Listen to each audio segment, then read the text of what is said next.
Hi friends. இன்னைக்கு சுதந்திரத்திற்கு பிறகு இந்தியாவின் முதல் அமைச்சரவையில் யார் யார் இருந்தாங்க, அவங்க என்னென்ன துறையில் இருந்தாங்கங்கிறத பார்க்கலாமா? ஜவஹர்லால் நேரு பிரதமர், வெளிவிவகாரம் மற்றும் காமன்வெல்த் உறவுகள், அறிவியல் ஆராய்ச்சி.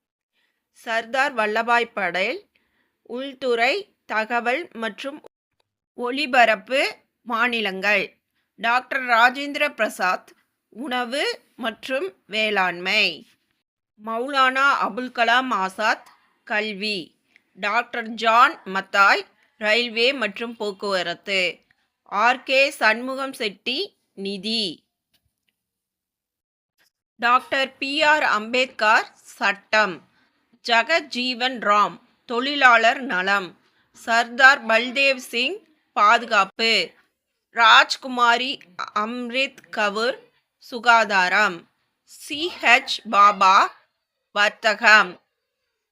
ரஃபி அகமது கித்வாய் தகவல் தொடர்பு. டாக்டர் ஷியாமா பிரசாத் முகர்ஜி தொழில் மற்றும் விநியோகம். வி.என். காட்கில் பொதுப்பணி, சுரங்கம் மற்றும் மின்சாரம்.